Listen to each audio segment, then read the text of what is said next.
Okay, Ambareesh ಅವರು ಈಗ ಅವರ ನಿವಾಸದಲ್ಲಿ, ಬೆಂಗಳೂರಿನ ಜಯನಗರ ನಿವಾಸದಲ್ಲಿ ಸುದ್ದಿಗೋಷ್ಠಿಯನ್ನ ನಡೆಸಿ ಮಾತನಾಡಲಿದ್ದಾರೆ. ಯಾವ ವಿಷಯದ ಬಗ್ಗೆ ಅವರು ಮಾತನಾಡ್ತಾರೆ ಅನ್ನುವಂಥದ್ದು ನಿಜಕ್ಕೂ ಇನ್ನೂ ಕೂಡ ಗೊತ್ತಿಲ್ಲ. ಸಿನಿಮಾ ಬಗ್ಗೆ ಮಾತನಾಡ್ತಾರಾ, ಇಲ್ಲ ಕಾವೇರಿ ವಿಚಾರವಾಗಿ ಮಾತನಾಡ್ತಾರಾ ಅನ್ನುವಂಥದ್ದು ಗೊತ್ತಿಲ್ಲ. ಇಷ್ಟು ದಿನ ಎಲ್ಲೋ ಹೋಗಿದ್ರು ಅನ್ನುವಂಥ ಬಗ್ಗೆ ಕೂಡ ಅವರು ಮಾತನಾಡಬಹುದು ಅನ್ಸುತ್ತೆ. ಇಲ್ಲಿ ಬಂದು ಸಚಿವ ಸಂಪನ್ನಾಗಿ ಕೆಲಸ ಮಾಡಿದ್ದೆ. ಅಧಿಕಾರಕ್ಕಾಗಿ ಹಣದ ಸಿಗೋದು ಕೆಲಸ ಮಾಡಿಲ್ಲ. ಇವತ್ತು ನನ್ನ ದೌರ್ಭಾಗ್ಯ, ಈ ಸಮಸ್ಯೆ ನಾನು ಇಲ್ಲದಿದ್ದಾಗ ನಾನು ಈ ಸಮಸ್ಯೆಗೆ ಸಕ್ರಿಯವಾಗಿ ಪಾಲ್ಗೊಳ್ಳಿಲ್ಲ ಅಂತ ನನ್ನ ಮನಸ್ಸಲ್ಲೂ ಗಾಯ ಇದೆ. ಅದಕ್ಕೆ ನಾನು ಕರ್ನಾಟಕ ಜನತೆಗೆ ಕ್ಷಮೆಯನ್ನು ಯಾಚಿಸ್ತೇನೆ. ಕಾರಣಾಂತರ ಏನಪ್ಪ ಅಂದರೆ, ನನಗೆ 15 ವರ್ಷಗಳ ಕಾಲದಿಂದ ಅಮೇರಿಕಾದ ಕರ್ನಾಟಕದ ಕಲಾ ಸಂಘ ಏನು ಅಕ್ಕ ಅಂತ ಇದೆ, ಅದು ಅಧಿವೇಶನಕ್ಕೆ ನನ್ನನ್ನು ಕರೀತಾನೆ ಇತ್ತು. ನಾನು ಹೋಗ್ಲಿಕ್ಕಾಗಲಿಲ್ಲ. ಇನ್ನು ಈ ವಯಸ್ಸು ಇದು ನನ್ನ ಮುಗಿದ ಕಥೆ, ಅಮೆರಿಕಾ ಜೀವನ. ಯಾಕೆಂದರೆ ನನಗೆ ನನ್ನ ವಯಸ್ಸು ಏನಂತ ನಿಮ್ಗಾಗಲೇ 60ನೇ ಆಂಬಿಸರ್ ಆಗಿ 4 ವರ್ಷ ಆಗಿದೆ. ನಾನೇನು ಮೋಜು ಮಾಡೋಕ್ಕೆ ಹೋಗಿರಲಿಲ್ಲ, ಇನ್ನೊಂದಕ್ಕೆ ಹೋಗಿರಲಿಲ್ಲ. ಕರ್ನಾಟಕದ ಜನತೆನ ಆಸೆ ಆಕಾಂಕ್ಷೆಗಳನ್ನ ತಲುಪಿಸೋದಕ್ಕೋಸ್ಕರ ನಾನು ಹೋಗಿದ್ದೆ. ಈ ಸಮಸ್ಯೆ ಬರುತ್ತೆ ಅಂತ ಆದರೆ ಸಮಸ್ಯೆ ಬಂದ ತಕ್ಷಣ ಅಲ್ಲಿಂದ 3 ಕಡೆ ನಾನು ಕನ್ನಡ ಬಳಗೋದಕ್ಕೆ ಒಪ್ಕೊಂಡಿದ್ದೆ. ಒಂದು ಅಟ್ಲಾಂಟಿಕ್ ಸಿಟಿಲಿ, ಇನ್ನೊಂದು ಫೀನಿಕ್ಸಲ್ಲಿ, ಇನ್ನೊಂದು ಬಾಲ್ಟಿಮೋರಲ್ಲಿ. ಎಲ್ಲ ಕನ್ನಡಿಗರು ಭಾಳ ಸಂತೋಷ ವ್ಯಕ್ತಪಡಿಸಿದ್ರು. ನನ್ನ ಜೊತೆ ಹಲವಾರು ಕಲಾವಿದರುಗಳು ಬಂದಿದ್ದರು. ಅವ್ರನ್ನೆಲ್ಲ ನೋಡಿ ಭಾಳ ಸಂತೋಷ ವ್ಯಕ್ತಪಡಿಸಿದ್ರು. ಅದಕ್ಕೆ ನನ್ನ ಸಹನಟರಿಗೆ ನಾನು ಧನ್ಯವಾದಗಳನ್ನ ಅರ್ಪಿಸ್ತೇನೆ. ನನ್ನ ಮೇಲೆ ಗೌರವ ಇಟ್ಟು ಅವರ ಏನೇ ಬಿಸಿ ಶೆಡ್ಯೂಲಲ್ಲಿ ಬಂದು ಅಂಬಿ ವೈಭವ ಅಂತ ಒಂದು ಸಂಭ್ರಮನ ಮಾಡಿದ್ರು. ಅದಕ್ಕೆ ನಾನು ಅಮೆರಿಕಾ ಕನ್ನಡಿಗರಿಗೆ ನಾನು ಧನ್ಯವಾದಗಳನ್ನು ಅರ್ಪಿಸ್ತೀನಿ. ಈ ಕಾವೇರಿ ಸಮಸ್ಯೆ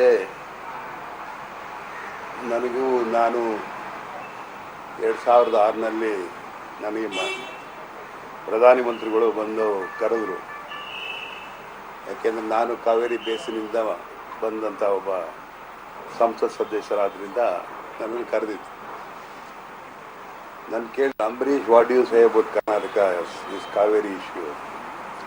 ನಾನು ಭಾಳ ಸಿಂಪಲ್ ಸರ್. ಅದು ಏನು ಇಷ್ಟೊಂದು ಸಿಂಪಲ್ ಅಂತ ಹೇಳ್ತೀರಾ?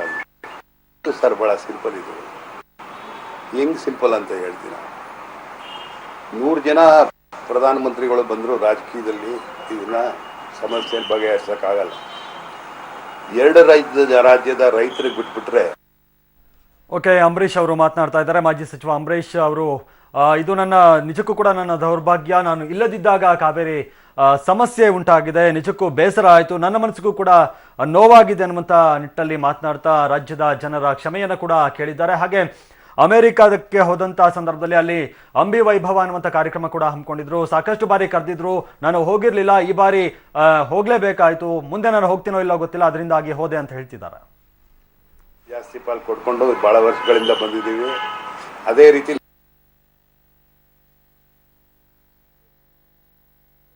ನಡೀತಾ ಇರೋದು ಅದೇ. ಆದ್ರಿಂದ ನನ್ನ ಹತ್ರ 10 ರೂಪಾಯಿ ಇದ್ದಾಗ ನೀವು 60 ರೂಪಾಯಿ ಕೇಳಿದ್ರೆ ನಾನು ಇಲ್ಲಿಂದ ಕೊಡಲಿ. ಇದೇನು ಹಣ ಅಲ್ಲ. ಹಣ ಆದರೆ ಬ್ಯಾಂಕಲ್ಲೋ ಇನ್ನೆಲ್ಲೋ ಇಂಟರ್ನ್ಯಾಷನಲ್ ಬ್ಯಾಂಕಲ್ಲೋ ಸಾಲ ತಂದು ಕೊಟ್ಬಿಡ್ಬೋದು. ಇದು ನೀರನ್ನ ಯಾವ ಬ್ಯಾಂಕಿಂದ ನಾವು ಸಾಲ ತಂದು ಕೊಡೋಕ್ಕಾಗುತ್ತೆ?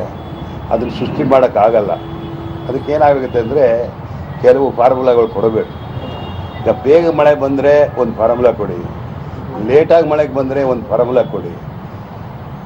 ಜೋರಾಗಿ ಮಳೆ ಬೀಳ್ತಾ ಇದ್ರೆ ನಮ್ಮ ಕೈಲೂ ತಡೆಯೋ ಶಕ್ತಿ ಇಲ್ಲ, ಅವ್ರ ಕೈಲೂ ತಡೆಯೋ ಶಕ್ತಿ. ನಾವು ಹಂಚ್ಕೋತೀವಿ, ಅಷ್ಟು ಹೃದಯವಂತರು ಕನ್ನಡಕ್ಕೆ. ನಾವು ಸುಖಾನ ಹಂಚ್ಕೋತೀವಿ. ಆದರೆ ನಮಗೆ ದುಃಖದಲ್ಲಿ ಸ್ಥಿತಿಲಿ ನೀವು ಡಿಸ್ಟ್ರೆಸ್ ಫಾರ್ಮುಲಾ ಅಂತ ಒಂದು ಮಾಡಿಕೊಡಿ. ಅದರಿಂದ ನಮಗೂ ನ್ಯಾಯ ಸಿಗುತ್ತೆ. ಯಾಕೆಂದರೆ ಸಂತೋಷನ ಹಂಚ್ಕೊಳ್ಬೇಕಾದ್ರೆ ನಮ್ಮ ದುಃಖನೂ ಕೂಡ ಹಂಚ್ಕೊಳ್ಳಿ ಅಂತ ನಾನು ಮನವಿ ಮಾಡಿಕೊಟ್ಟು ಬಂದಿದ್ದೆ. ಇವತ್ತು ಅದು ಇವತ್ತು ಅದು ಆಗಿಂದ ಈಗ ಬರ್ತಾ ಇದೆ. ಬೇಕಾದಷ್ಟು ಜನ ನನ್ನ ಮೇಲೆ ಬೇಕಾದಷ್ಟು ಮಾತಾಡಿದ್ದಾರೆ, ಅದನ್ನೆಲ್ಲ ಕೇಳ್ಪಟ್ಟೆ. ಮಾತಾಡೋರಿಗೆ ನಾವೇನು ಹೇಳೋದಕ್ಕಾಗೋದಿಲ್ಲ. ನಮ್ಮ ಮನಸ್ಸಲ್ಲಿ ಏನಿದೆ ನಾವು ಹೇಳ್ಬೋದು ಹೊರತು ಅವ್ರು ಹಿಂಗೆ ಮಾತಾಡಿದ್ರು, ಇವ್ರು ಹಿಂಗೆ ಮಾತಾಡಿದ್ರು, ಅವ್ರು ಹಿಂಗಂದ್ರು, ಇವ್ರು ಹಿಂಗಂದ್ರು, ಈ ಮಾಧ್ಯಮದ ಹಿಂಗೆ ತೋರಿಸಿದ್ರು, ಅವ್ರು ಹಿಂಗೆ ತೋರಿಸಿದ್ರು, ಅದಕ್ಕೆಲ್ಲ ನಾನು ಉತ್ತರ ಕೊಡೋಕ್ಕೆ ತಯಾರಿಲ್ಲ. ಮಠಕ್ಕೆ ಬರಬೇಕಾದ್ರೆ ಮಂಡ್ಯ ಜಿಲ್ಲೆಯವರ ಆಶೀರ್ವಾದ, ಅಭಿಮಾನ, ಪ್ರೀತಿ, ಗೌರವ ನನಗಿದ್ದೇ ಇದೆ. ಅದನ್ನು ನಾನು ಹೃದಯದಲ್ಲಿ ಇಟ್ಕೊಂಡಿರೋದ್ರಿಂದ ಅದನ್ನೇನು ನಾನು ಹನುಮಂತನ ಥರ ಎದೆ ಬಗೆದ್ಬಿಟ್ಟು ತೋರಿಸ್ಬಿಟ್ರೆ ರಾಮನ್ ತೋರ್ಸೋಕ್ಕಾಗೋದಿಲ್ಲ. ಅದೇ ರೀತಿ ನಾನು 2600ರಲ್ಲಿ ಅನಿಲ್ ದಿವಾನ್ ಅಂತ ಒಬ್ಬರು ಲಾಯರ್ ಇದ್ದರು, senior advocate, very senior like Pal Hanumant. ಅವರು ಇದು ವಾದ ಮಾಡ್ತಿರ್ಬೇಕಾದ್ರೆ ನಾನು ಅಲ್ಲಿ ಸುಪ್ರೀಂ ಕೋರ್ಟಲ್ಲಿ ಇದ್ದೆ. I was standing on toes, ಅಂದರೆ ಬೆರಳುಗಳ ಮೇಲೆ ನಿಂತಿದ್ದೆ, ಏನು ಹೇಳ್ಬಿಡ್ತಾರೋ ಅಂತ. ನಾವು ಒಂದು ರೈತನ ಹೆಸರಲ್ಲಿ ಒಂದು ಪಿಟಿಷನ್ ಹಾಕಿದ್ವಿ, no this is not valid ಅಂತ ಹಿಂಗೆ ಬಿಸಾಕ್ಬಿಟ್ರು. ಹಂಗೆ ಅವ್ರು ಆರ್ಗ್ಯೂ ಮಾಡಿದಾಗ ನಾನು ಕೇಳೋದು ಪ್ರಶ್ನವರೆಲ್ಲ ಈಚೆ ಬಂದ ಕೋರ್ಟಿಂದ, ಏನು ನೀವು ಹೇಳ್ತೀರಾ ಅಂಬರೀಷ್ ಅವರೇ? ನಾನು ಹೇಳಿದೆ, ನೋಡ್ರಿ, ಹನುಮಂತ ಹಿಂಗೆ ತೋರಿಸ್ದ, ರಾಮನ್ ತೋರಿಸ್ತಾ ಇದೆ ಅಲ್ಲಿ. ನಮ್ಮ ಲಾಯರು ನಮ್ಗೆ ಹಿಂಗೆ ಎದೆ ಬೀಚ್ ತೋರಿಸಿದ್ದಾರೆ, ಕರ್ನಾಟಕದ ಸಮಸ್ಯೆಗಳನ್ನೆಲ್ಲ ಇಟ್ಟಿದ್ದಾರೆ. ಇದು ಮುಟ್ಟಿದ್ದ ಜಸ್ಟಿಸ್ಗೆ, ನ್ಯಾಯಾಲಯಕ್ಕೆ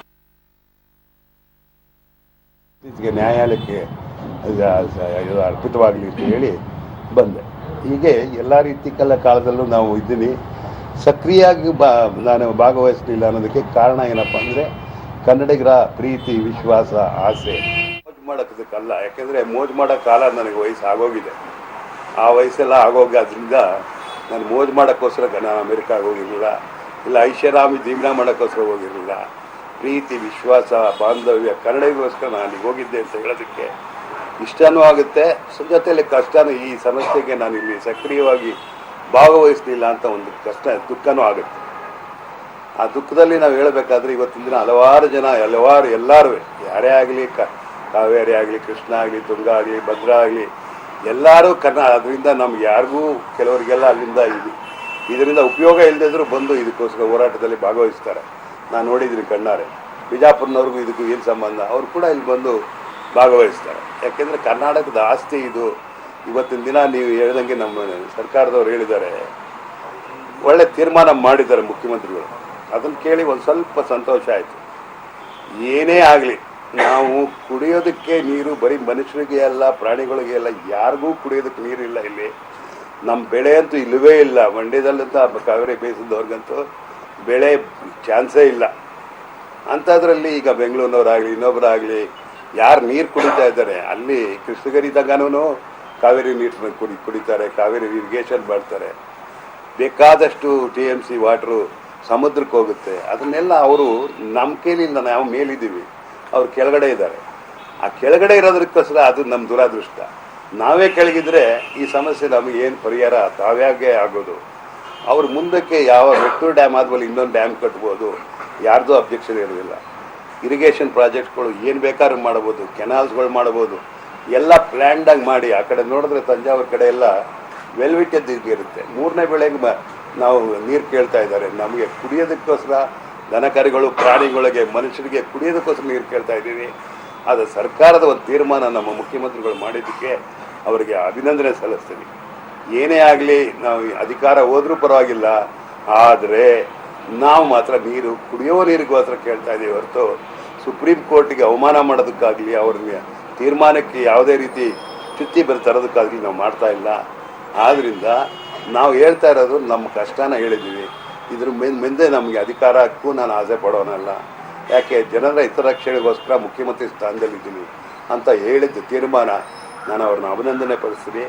ಜೊತೆಗೆ ಹಲವಾರು ಜನ, ದೇವೇಗೌಡರಿಂದ ಹಿಡಿದು, ಮಾದೇಗೌಡರಿಂದ ಹಿಡಿದು, ಹಿರಿಯ ನಾಯಕರುಗಳು ಎಲ್ಲರೂ, ರೈತ ಸಂಘದವರು ಇರ್ಬೋದು, ಇನ್ನೊಬ್ರು ಇರ್ಬೋದು, ಎಲ್ಲ ಜಾತ್ಯತೀತವಾಗಿ, ಪಕ್ಷಾತೀತವಾಗಿ ಈ ಕಾವೇರಿ ಇಶ್ಯೂಕ್ಕೆ ಹೋರಾಟ ಮಾಡಿದ್ದಾರೆ.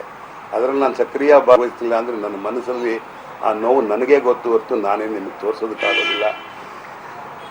ಈ ಅಭಿನಂದನೆನ ನಮ್ಮ ಸರ್ಕಾರಕ್ಕೆ ನಾನು ಗೌರವ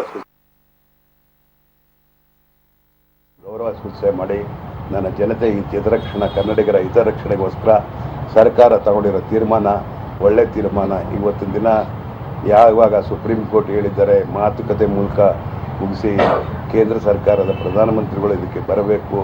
ಜೊತೆಗೆ ನಾಳೆ ಜಲಸಂಪನ್ಮೂಲ ಮಂತ್ರಿಗಳಾದ ಉಮಾಭಾರತಿಯವರು ಕೂಡ ನಮ್ಮ ಮುಖ್ಯಮಂತ್ರಿಗಳು ಮತ್ತು ತಮಿಳುನಾಡಿನ ಮುಖ್ಯಮಂತ್ರಿಗಳು ಕೂಡ ಕುಳಿತು ಮಾತಾಡ್ತಾರೆ ಅನ್ನೋದಕ್ಕೆ ಕೇಳಿ ಸಂತೋಷ ಆಗಿದೆ. ಇದರಲ್ಲಿ ಯಾರೂ ತಪ್ಪು ತಿಳ್ಕೋಬಾರ್ದು. ನಾವು ಕರ್ನಾಟಕದವರು ಭಾಳ ಹೃದಯವಂತರು, ಯಾರಿಗೂ ನಾವು ತೊಂದರೆ ಕೊಡಬೇಕು ಅನ್ನೋದಿಲ್ಲ. ನಮಗೆ ಎಷ್ಟೇ ಕಷ್ಟ ಆದರೂ ಪರವಾಗಿಲ್ಲ, ನೀವು ಚೆನ್ನಾಗಿರಿ ಅಂತ ಹೇಳೋ ಮನೋಭಾವದಲ್ಲಿ ನಾವು. ಅಂಥದ್ರಲ್ಲಿ ನಾವು ಯಾವುದೇ ಕಾರಣಕ್ಕೂ ಅವ್ರಿಗೆ ತೊಂದರೆ ಮಾಡಬೇಕು ಅನ್ನೋದಿಲ್ಲ. ನಮ್ಮ ತೊಂದರೆನ ಅವ್ರ ಮುಂದೆ ನಮಗೆ ಇದೆ, ನಮ್ಮ ಬೇಡಿಕೆ ನಮ್ಮ ಜವಾಬ್ದಾರಿ ಏನಿದೆ, ನಮ್ಮ ಜನರ ಜವಾಬ್ದಾರಿ ಹೆಂಗೆ, ಮನುಷ್ಯನ ಪ್ರಾಣಕ್ಕೆ ಮೊದಲನೇದು ಇಂಟರ್ನ್ಯಾಷನಲಿ ಫಸ್ಟ್ ಏನಪ್ಪ ಅಂದರೆ ಕುಡಿಯೋ ನೀರಿಗೆ ಆದ್ಯತೆ ಕೊಡಬೇಕು ಅನ್ನೋದು ಮೊದಲನೇದಿದೆ, ಆಮೇಲೆ ಎಲ್ಲದಕ್ಕೂ. ಅದರಿಂದ ಇದನ್ನೆಲ್ಲ ಗಮನದಲ್ಲಿಟ್ಕೊಂಡು ನೀವೆಲ್ಲ ಮಾಧ್ಯಮದವ್ರು ಇದ್ದೀರಾ. ಇನ್ನೊಮ್ಮೆ ಹೇಳೋಕ್ಕೆ ಇಷ್ಟಪಡ್ತೀನಿ, ನಾನು ಮಜಾ ಮಾಡೋಕ್ಕೆ ಹೋಗಿರಲಿಲ್ಲ, ಐಷಾರಾಮಿ ಜೀವನ ಮಾಡೋಕ್ಕೆ ಹೋಗಿರಲಿಲ್ಲ. ನಾನು ಭಾಳ ವರ್ಷದಿಂದ ಅದನ್ನು ನೋಡಿದ್ದೀನಿ.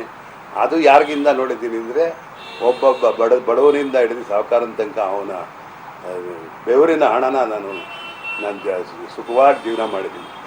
ಆದರೆ ನನಗೂ ಮನುಷ್ಯತ್ವ ಇದೆ, ನನಗೂ ಒಂದು ಕೆಲಸ ಕಾರ್ಯ ಬಳಕೆಗೆ ಜನರ ಬಗ್ಗೆ ಕಾಳಜಿ ಇದೆ. ಅಂಥದ್ರಲ್ಲಿ ಶ್ರದ್ಧೆಯಿಂದ ನಾನು ಮನಸ್ಪೂರ್ವವಾಗಿ ದೇವರಲ್ಲಿ ಪ್ರಾರ್ಥನೆ ಮಾಡ್ತೀನಿ, ಆದಷ್ಟು ಬೇಗ ಭಗವಂತ ನಮಗೆ ಮಳೆಯನ್ನು ಕೊಟ್ಟು ಆ ನೀರನ್ನ ಅವ್ರಿಗೆ ಮಳೆ ಬಂದ ತಕ್ಷಣ ನಮಗೆ ನೀರು ಕುಡಿಯೋದಕ್ಕೆ ಇಟ್ಕೊಂಡು ಅವ್ರಿಗೆ ಏನು ಬೇಕಾದ್ರೂ ಕೊಡೋ ರೀತಿ ಭಗವಂತ ಆಶೀರ್ವಾದ ಮಾಡಲಿ ಅಂತ ನಾನು ಪ್ರಾರ್ಥನೆ ಮಾಡ್ತಾ, ನನ್ನೆಲ್ಲ ಜನತೆಗೂ ಮತ್ತೊಮ್ಮೆ ನಾನು ಕ್ಷಮೆಯಾಚನೆ ಮಾಡಿ, ನನ್ನ ನಿಷ್ಕ್ರಿಯಿಂದ ನಿಮಗೇನಾದರೂ ನೋವಾಗಿದ್ದರೆ ನಾನು ಭಾಗವಹಿಸದೇ ಇರೋದಕ್ಕೋಸ್ಕರ ಅದಕ್ಕೆ ನಾನು ಮತ್ತೆ ಕ್ಷಮಾಪಣೆ ಕೇಳಿ ನಿಮಗೆಲ್ರಿಗೂ ಒಳ್ಳೇದಾಗಲಿ, ಭಗವಂತ ಒಳ್ಳೇದು ಮಾಡಲಿ ಅಂತ ಹೇಳಿ, ನನ್ನದಲ್ಲಿ ತಪ್ಪು ಅಂತ ನಿಮಗೆ ಕಂಡರೂ ಅದನ್ನು ನಾನೇನು ಮಾಡೋದಕ್ಕಾಗೋದಿಲ್ಲ. ನನ್ನ ಹೋಗಿರೋದೇ ಹಿತದೃಷ್ಟಿ, ನನ್ನ ಕರಡಿಗೋಸ್ಕರ ಹೋಗಿದ್ದೆ. 15 ವರ್ಷಗಳ ಕಾಲದಿಂದ ಕಾದಿದ್ರು, ಆದರೂ ಅದಕ್ಕೆ ಅವ್ರಿಗೆಲ್ಲ ಸಂತೋಷ ಪಡಿಸಿ ಬಂದಿದ್ದೀನಿ. ಆದರೆ ದುಃಖದಲ್ಲೂ ನಾವು ಸಂತೋಷನ ವ್ಯಕ್ತಪಡಿಸಿದ್ದಾರೆ. ಈಗ ದೊಡ್ಡ ದೊಡ್ಡ ಪ್ರಧಾನಮಂತ್ರಿಗಳಾದ ದೇವೇಗೌಡರು ಕೂಡ ಇದಕ್ಕೋಸ್ಕರ ಮಾದೇಗೌಡರು ಹೋರಾಟ ಮಾಡಿದ್ದಾರೆ, ಸಣ್ಣ ಸಣ್ಣ ಮಕ್ಕಳು ಕೂಡ ಹೋರಾಟ ಮಾಡಿದ್ದಾರೆ. ಅಂಥದ್ರಲ್ಲಿ ನಾನು ಇದ್ದಿದ್ದರೆ ನನಗೆ ಇಷ್ಟೊಂದು ಅಧಿಕಾರನ ಕೊಟ್ಟಿದ್ದ ಜನತೆ ಅವರಿಗೆ ಅವ್ರ ಋಣನ ಈ ಹೋರಾಟದಲ್ಲಾದರೂ ನಾನು ನಿಂತ್ಕೊಂಡು ಏನು ಮಾಡೋಕ್ಕಾಗುತ್ತೋ ಇಲ್ವೋ ಅವರಿಗೆ ಅವರ ದುಃಖಕ್ಕೆ ಭಾಗಿಯಾಗಿ ನಾನು ನಿಂತು ಕೆಲಸ ಮಾಡ್ತಿದ್ದೀನಿ. ಆದ್ದರಿಂದ ಆ ಮನಸ್ಸು ನನಗೆ ನನ್ನ ಒಳ್ಳೆ ಮನಸ್ಸಿನ ಏನಿದೆ ಮನೋಭಾವ ನನ್ನಲ್ಲಿರೋದು, ಆ ಮನಸ್ಸನ್ನು ನಿಮ್ಮ ಮುಂದೆ ಬಿಚ್ಚಿಟ್ಟಿದ್ದೀನಿ. ಇದನ್ನು ಜನತೆಗೆ ತಿಳಿಸಿ ಅವರ ಆಶೀರ್ವಾದ ನನಗೆ ಆಗಲಿ, ಕನ್ನಡಿಗರ ಮೇಲೆ ಇರಲಿ. ಸರ್ಕಾರದ ತೀರ್ಮಾನ ಬದ್ಧವಾಗಿ ಸರ್ಕಾರದ ಮುಖ್ಯಮಂತ್ರಿಗಳು ಅಧಿಕಾರ ಹೋದ್ರೂ ಪರವಾಗಿಲ್ಲ, ಅವರು ಬದ್ಧವಾಗಿರಬೇಕು ಅಂತ ಅವರೆಲ್ಲೂ ಪ್ರಾರ್ಥನೆ ಮಾಡ್ತಾ ನನ್ನ ಮಾತನ್ನು ಮುಗಿಸ್ತೀನಿ. ನಮಸ್ಕಾರ. ಹೋಗ್ಲೇಬೇಕಲ್ವೇನ್ರಿ, ಮಂಡ್ಯಕ್ಕೆ ಹೋಗ್ತಿದ್ದಾಗುತ್ತೆ. ನಾಳಿದ್ದು ಹೋಗ್ತೀನಿ. 30ನೇ ತಾರೀಕು ಬಂದ ಮೇಲೆ ತೀರ್ಮಾನ ಏನಾಗುತ್ತೆ ಅಂತ. ಈಗ ಏನೇ ಮಾಡಿದ್ರು ಈಗ ನಮ್ಮ ಒಟ್ಟಿಗೆ ನಾವು ಹೊಡ್ಕೊಳ್ತಾ ಇದ್ದೀವಿ ಅಷ್ಟೇ. ನಮ್ಮ ಬಸ್ಗಳು, ನಮ್ಮ ಕಾರುಗಳು, ನಮ್ಮ ವ್ಯಾಪಾರಸ್ಥರು, ಎಲ್ಲರೂ ಸಾಲ ಮಾಡಿ ಅಂಗಡಿಗಳು ಇಟ್ಟಿರ್ತಾರೆ. ಒಬ್ಬ ಬಡವ ತರಕಾರಿ ಮಾಡೋನು ಇಟ್ಟಿರ್ತಾರೆ, ಸಾಲ ಮಾಡೇ ಇಟ್ಟಿರ್ತಾರೆ. ಅವಾಗ ನಾವು ಈ ಥರ ನಿರಂತರವಾಗಿ ನಾವು ಗಲಾಟೆಗಳು ಮಾಡ್ತಾ ಇದ್ದರೆ ಅವ್ರ ಹೊಟ್ಟೆಗೆ, ಅವ್ರ ಮಕ್ಕಳಿಗೆಲ್ಲ ಎಷ್ಟು ತೊಂದರೆ ಆಗುತ್ತೆ ಅಂತ ನಾವು ಯೋಚನೆ ಮಾಡಿ ನಾವು ಜೀವನ ಸಾಗಿಸ್ಬೇಕು ಅಂತ ಹೇಳಿ ಅವರೆಲ್ಲರಲ್ಲೂ ಶಾಂತಿ ರೀತಿಯಲ್ಲಿ ಯಾವಾಗ ನಮ್ಮ ಸರ್ಕಾರದ ಮುಖ್ಯಮಂತ್ರಿಗಳು ಜನರ ಹಿತರಕ್ಷಣೆಗೋಸ್ಕರ ಜನರಿಂದ ನಾನು ಮುಖ್ಯಮಂತ್ರಿ ಆಗಿದ್ದೀನಿ, ಜನರ ಹಿತರಕ್ಷಣೆ ಕಾಪಾಡ್ತೀನಿ ಅಂತ ಹೇಳಿ ಒಂದು ತೀರ್ಮಾನ ತಗೊಂಡಿದ್ದಾರೆ.